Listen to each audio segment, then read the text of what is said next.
I'm grateful that during the hard times of my divorce, I have a lot of great therapist friends. One of them shared with me two things that I thought were so important. She said, it's not your story to tell, but more importantly, your kids get to experience your humanity right now. And what I took from that was I got to model for my children what grace could look like, but also what pain could look like. And what I continue to do today is I allow people to experience my humanity. I am okay airing my dirty laundry. I think it's in airing my dirty laundry that I get to inspire people to be authentic, to be brave, and perhaps to make even changes in their own life.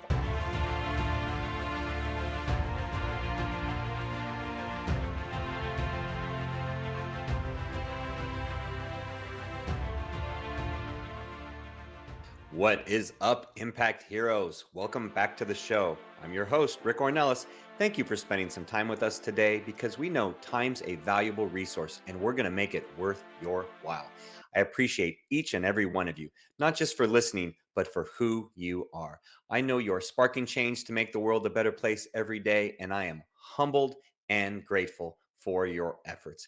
It takes all of us doing our part to spread positive change, and that's what this show is all about.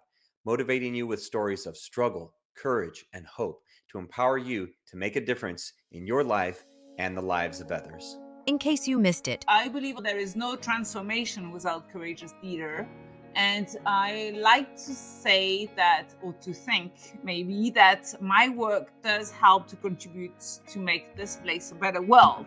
I'm engaging in several movements around the world, being part of the 100 Davos Women or chair of several organizations around the world. I lead with heads and hearts. This is how I am. This is, I believe, where I can really harness the power of people around me also. And when you spark change, available everywhere you listen to your podcasts. Welcome back, Impact Heroes. Today we have the pleasure of speaking to our latest iSpark Change social impact hero, and she is someone you are going to love. Our guest today believes we are all born with gifts, which she wants to help you share with others so you can have more intention and joy while waking up each day doing all the things that you love. Wouldn't that be fantastic? She knows what it's like to struggle with embracing your unique gifts and maintain balance with work and life, as she's been there herself.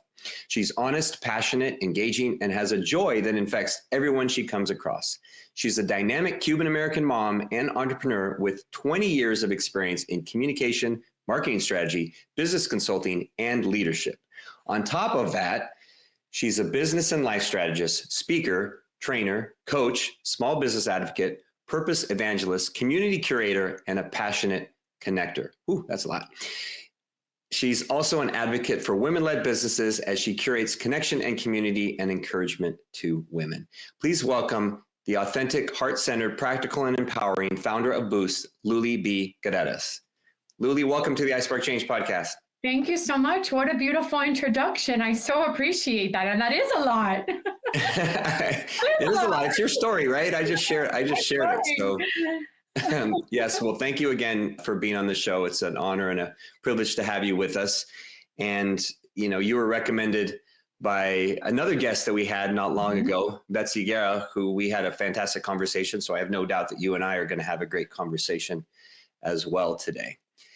So we do have to start out where we start all our shows on the iSpark Change podcast, because Luly, we see you as someone who is spreading positive change, someone whose actions have an impact on others, and someone that's making a difference, positively impacting humanity, right? Making the world a better place. So we consider you what we call a social impact hero. My question to you is, do you consider yourself a hero? Absolutely, I do. And I think, all right. As you shared in my introduction, I think it took me a long time to actually be brave enough to say yes. Part of the work that I do is to remind people that it is our duty and our responsibility to share our gifts with the world. And my gifts is very much that. Growing up, my mom would often say, Luly, you have the power to transform a funeral into a party and a party into a funeral. I can get everybody in a really, really bad mood pretty quickly, but I can also do the opposite. I can change the energy. I can get people to refocus and I can inspire them. And I think it is my duty, my responsibility to be that hero for people.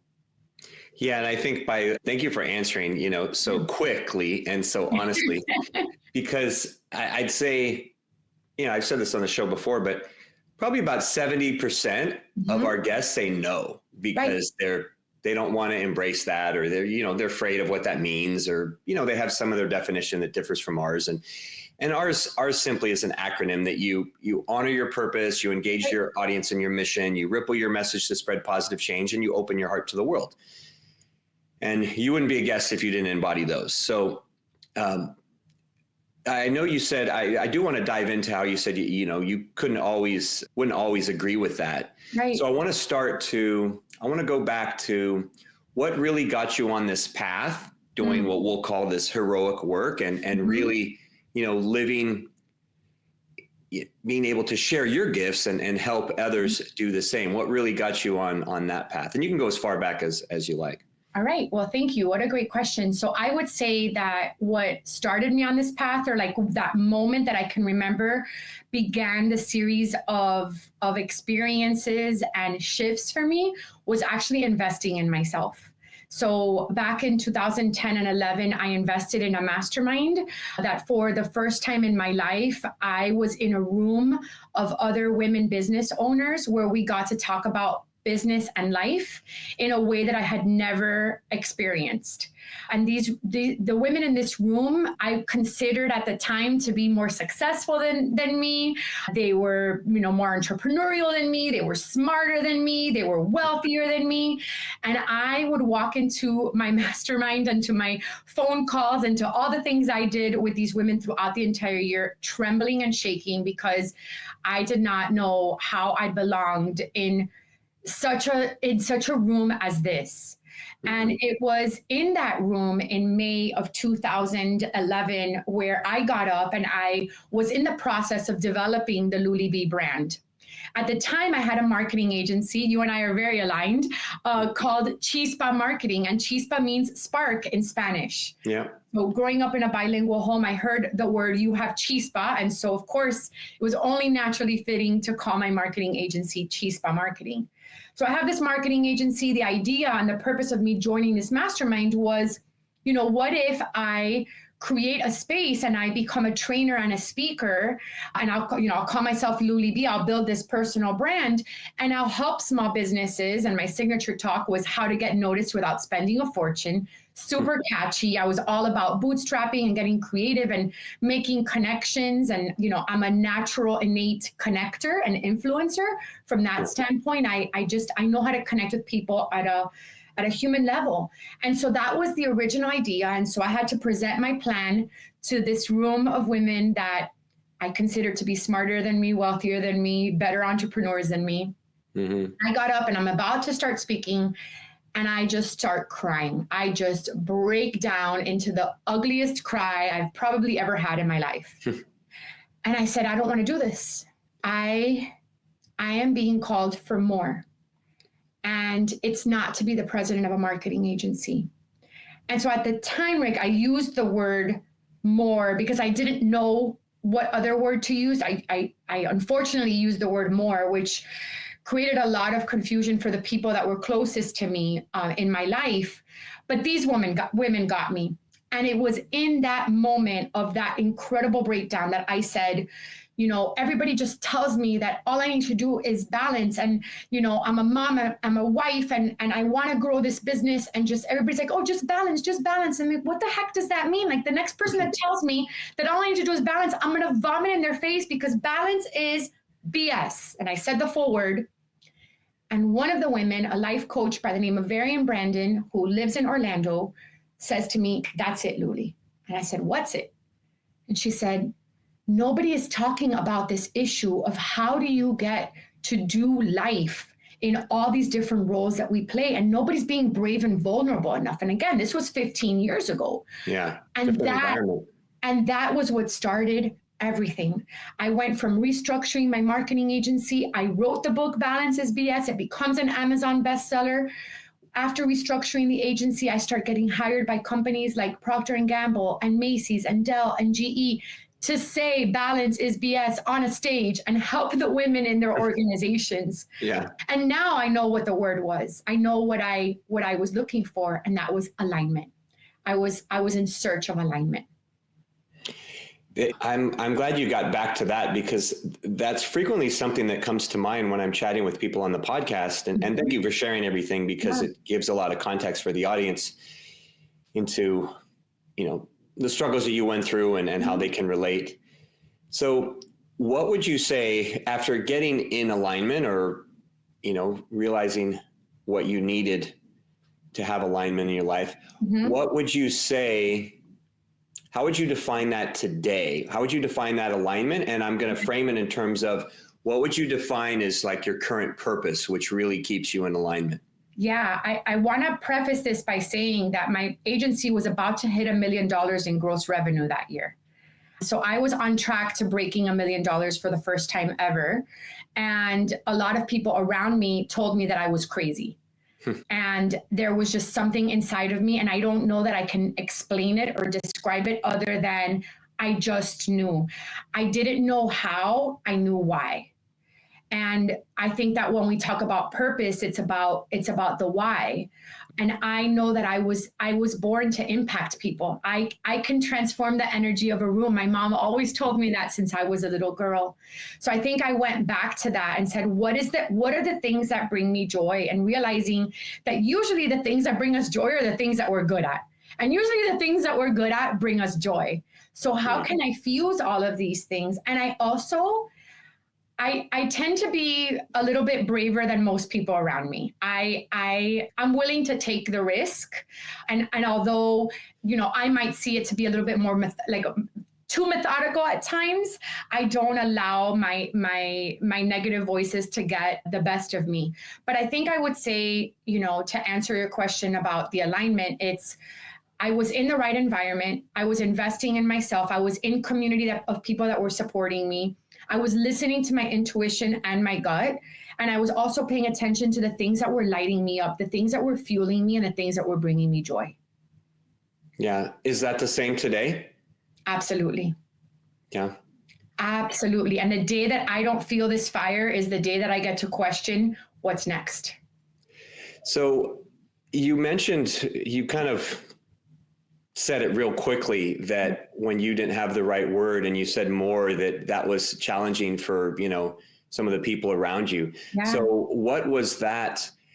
It's one thing when you make a commitment and say, okay, I'm going to improve myself. Right. Yeah. And a good analogy that I've seen is people say, oh, I'm going to quit smoking or drinking or lose a bunch of weight or whatever it is. And then the people that know them as that old individual, they struggle with now adapting to them as that new individual, right? Sure. The person, a few years ago, I not that I drink a lot, but I said, I'm just going to not drink for a year just to see if I can do it.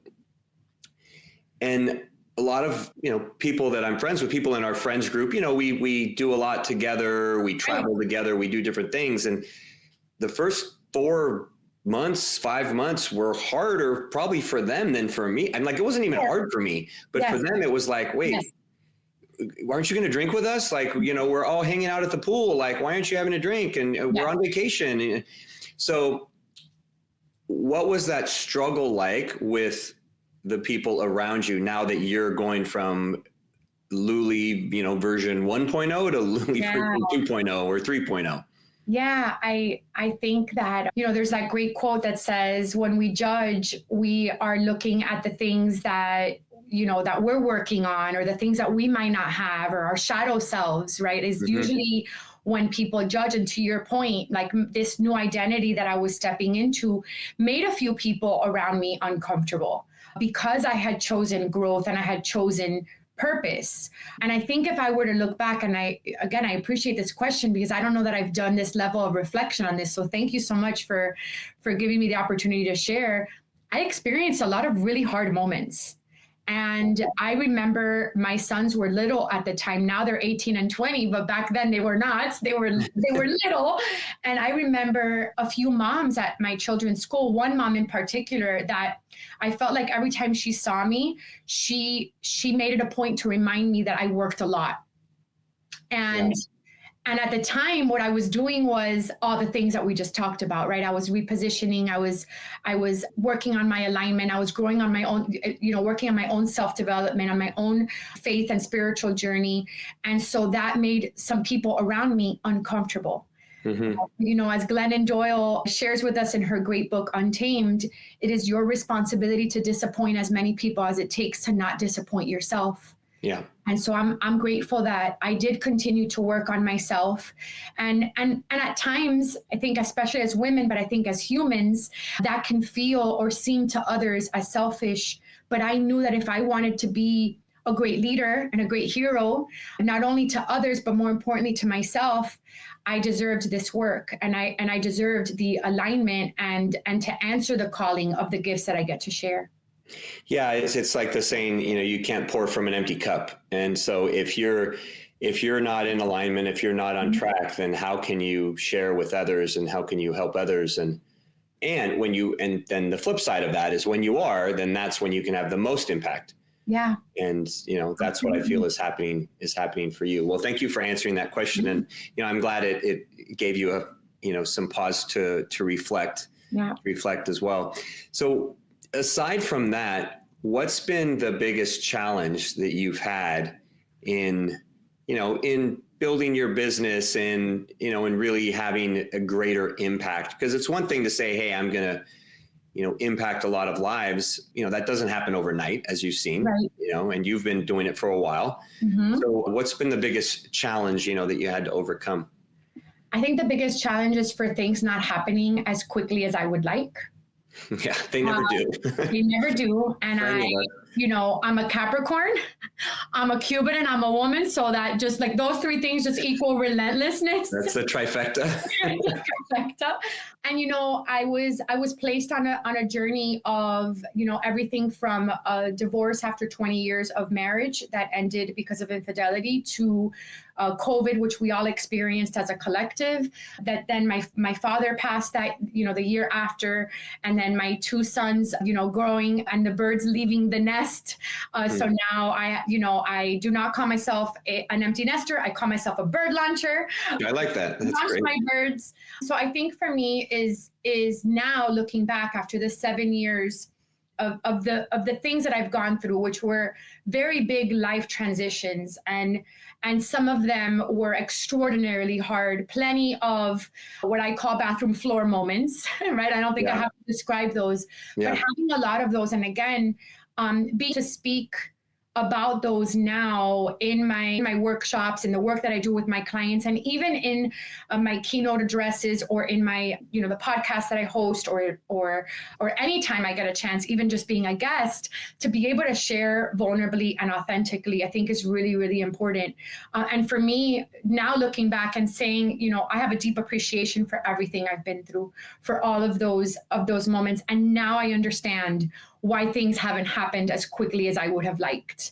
And I'm grateful that they didn't happen as quickly. So I think that has been my biggest challenge. However, I'm in this place of, there's so much joy in my heart. There's so much alignment in my soul that I am okay right now with exactly where I am. Yeah, it sounds like you're, embracing the journey, right? You're not, it doesn't have to happen overnight. If it takes 1 year, 2 years, 6 months, 10, it's just enjoy. The joy is always in the journey, and we can't see that until we've traversed the journey. Sure. So, it's in those really terrible moments that I experienced that have made me a better speaker. They've made me a better coach, a better mom.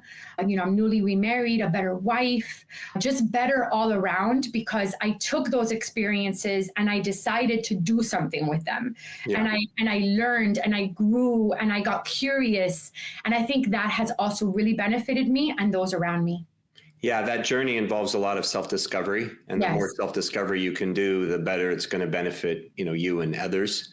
Absolutely. So one thing I'm hearing, Luly, from you is a lot of emotion and a lot of passion. Okay. Yeah. And I want to go back to what your mom said about how you can, change the energy in a room for good or for bad. Yeah. In your work, it seems that you obviously do a lot of changing the energy for the better. Has it ever popped up where it was the flip side, since you've been on this journey, where you had to check yourself, or you realized like, wait, I'm not really having the impact that I want to? I think that probably happens more in my personal relationships than in my work. And that's usually the case, right? We tend to hurt those that, or we don't tend to be our best with those we love the most. Yeah. So I would say that that probably shows up more in my personal relationships. And I also would know that it is my work that I would say, and I don't mean this to be dramatic, I mean this to be true. My work saved me, because my work gave me a reason. We go back to that question that you asked me about purpose. My purpose got me to get out of bed. And I literally figuratively had women coming over to my house, because I host my masterminds in my home. I'm that much about connection and about being in person. And these women back then in 2017 and 18, when I was experiencing all of this, reminded me of my purpose, and literally and figuratively got me out of bed.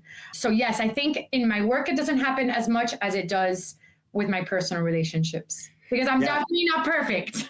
Yeah, I mean, none of us are. And No. thank you for sharing that. An interesting thing in that a lot of people don't realize, but if you talk to people like yourself that are the leader, quote unquote leader of the group, and I found this in my work as well, is that you almost get more out of it than you feel that you're giving. It almost sometimes feels unfair that you're like, okay, I'm giving.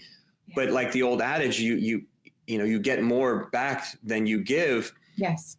And, that's what it sounds like, is that, the women in your mastermind, everything that you were getting so much support and love and all the things that you needed, that were able to, carry you through those difficult times. Very much so. And, I'm grateful that during the hard times of my divorce, I have a lot of great therapist friends.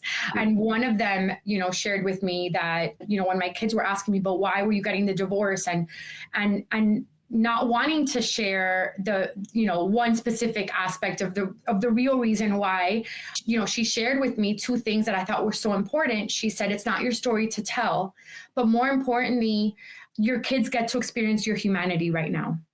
Yeah. Wow, that's great. And what I took from that was I got to model for my children what grace could look like, but also what pain could look like. So I allowed them to witness their mom in bed. I allowed them to witness their mom sobbing. I didn't do it often, but I did it enough where they could experience my humanity.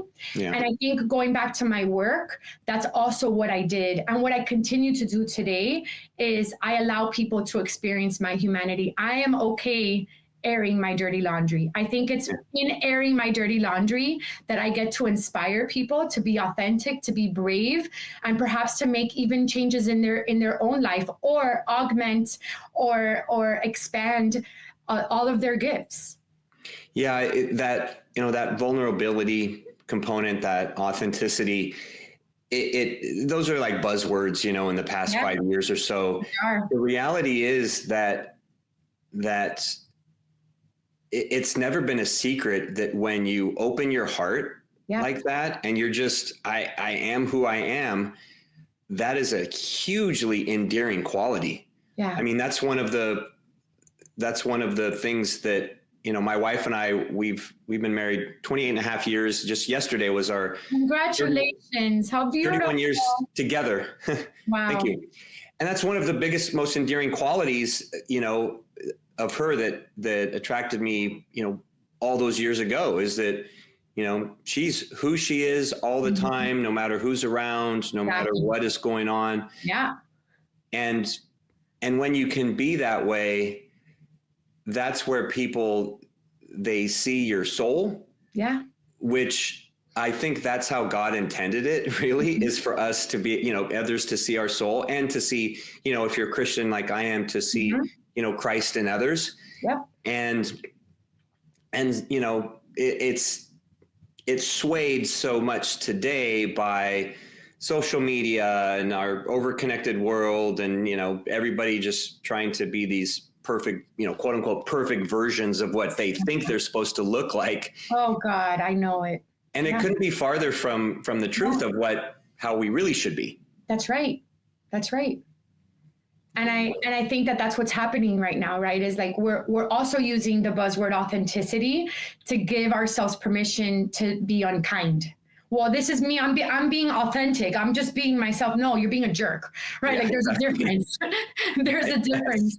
And I think that's the reason why, back in 2016, I jokingly said, I'm a magnet for awesomeness.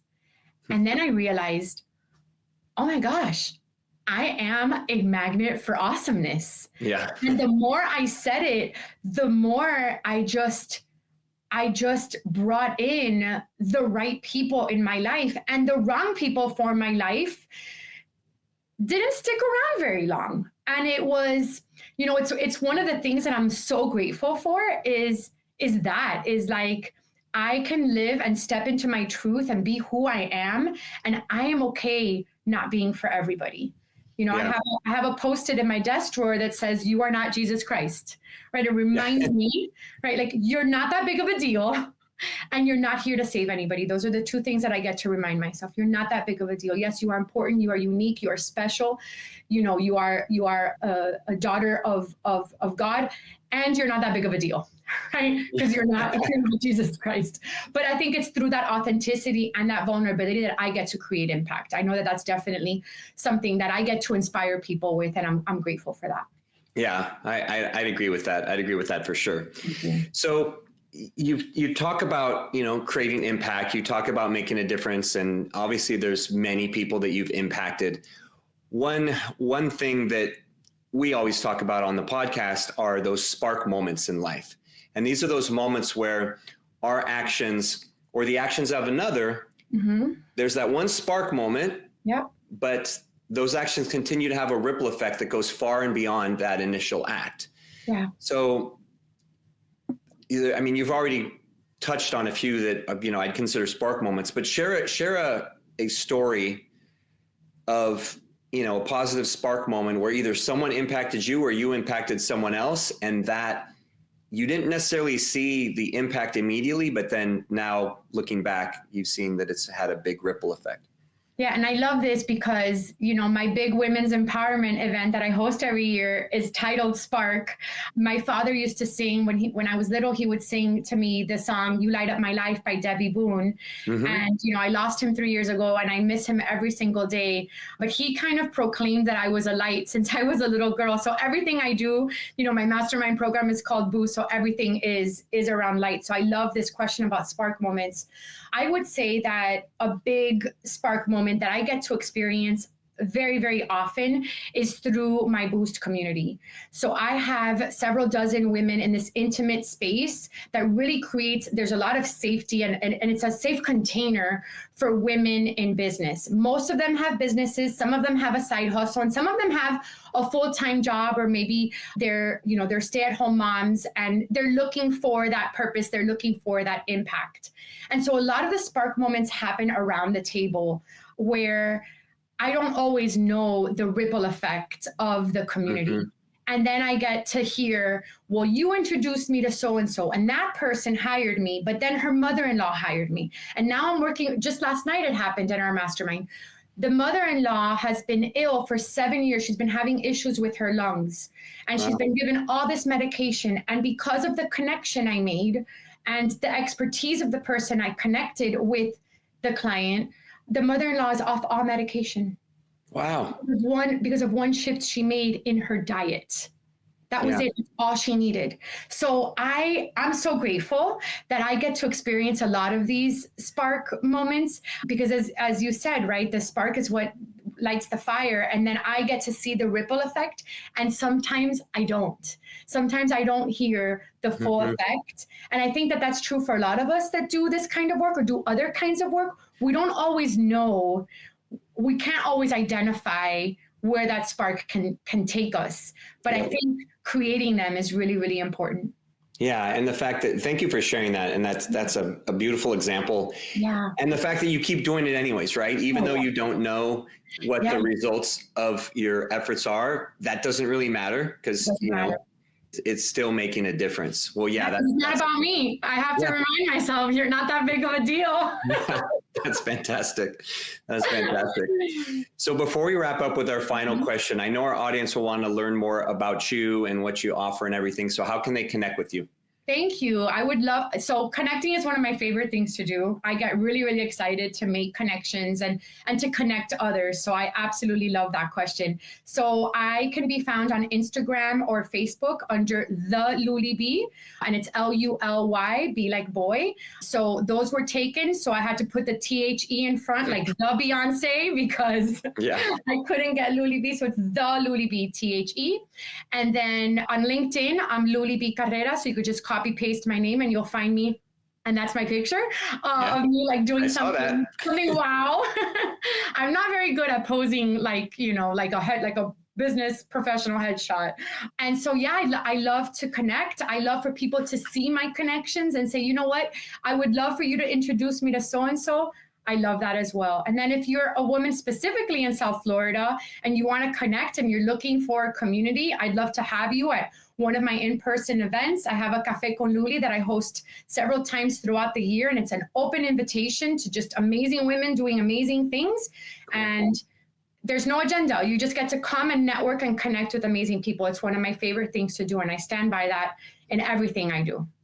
Well, fantastic. Well, we will put that information in the show notes, and I'm sure we'll have lots of people take advantage of that. Awesome. So thank you very much. Well, final question that we ask all our guests here on the iSpark Change podcast, Luly, because our goal at iSpark Change is to positively impact 1 billion people within 5 years of launching our upcoming social impact social media platform.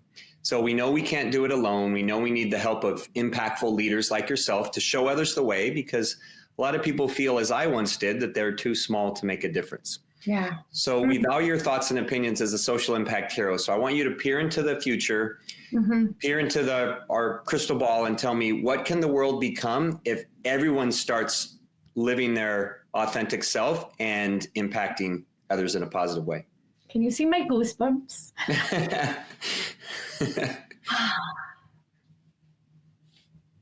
I think the world could be such a special place if you, listener, just connected with yourself, connected with your gifts, and see how important you are and how valuable you are, and how your gifts are different from mine, and the things that you admire about me can inspire you, but then vice versa. I can also be inspired by your gifts. So stop comparing yourself to others. Start to really own your gifts. And I think the world could be such a better place if we really just stood in our truth and really celebrated our greatness and shared our gifts with the world. I really do believe that. And it can be that simple. Well, thank you very much for sharing that. I know you're working towards that, and I know that will happen with people like you out there. Thank you. And I'm right there alongside with you. Let's get to the billion. Let's make it happen. Well, thank you for taking time to share your heart and wisdom with our audience today, Luly. You came in, you over-delivered as I knew you would, and your desire to be impactful is evident. You're filled with passion, humility, and you lead with a heart of joy and gratitude, and you are a magnet for awesomeness. And that tells me you're going to continue to have success in all facets of life, and this is only the beginning of your time as a social impact hero. Thank you so much. I so appreciate you, and I appreciate this time with you. Likewise. Okay, Impact Heroes, it's our stories that connect us all, and we loved hearing Luly's today. Luly B. Carreras, you're not only an inspiring and amazing human being, you truly are an iSpark Change social impact hero. We'll see you all next time. Do you want Rick to speak at your event? Here's what others have to say. Did not know his story, and it was so inspirational, and his presence on stage, his authenticity was just incredible. Performance made me feel some type of way. My name is Craig Siegel. If you're looking for a speaker for your next event, hire Rick. I promise you this, you will not be disappointed. Visit rickcornelis.com to book him today. Remember, Impact Heroes, every positive action can be a spark moment that has a ripple effect that spreads far beyond the initial act. So go out there and spark change. Don't forget, if you enjoyed this episode, then please smash that 5-star rating on iTunes or Spotify and leave a review. We value your comments and we want to hear from you in the community. Thank you for listening. God bless you, and we'll see you next week on the iSpark Change podcast.